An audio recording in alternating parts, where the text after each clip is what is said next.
For almost 10 years, Snowy was part of this garden center.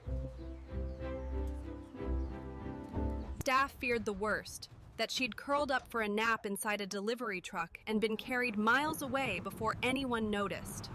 Have you seen the cat around? Sorry, I haven't.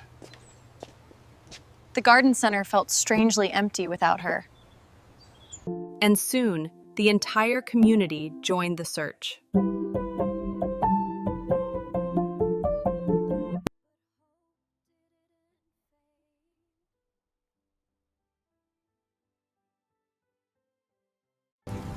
But hope didn't fade.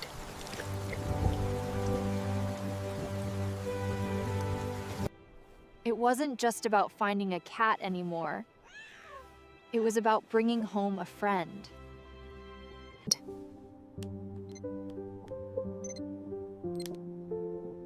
And then the answer appeared. The microchip led to the owner.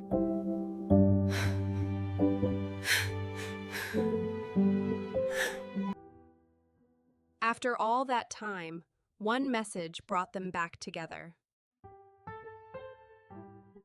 Some bonds don't fade, and sometimes hope waits patiently. Please to be subscribe. Found.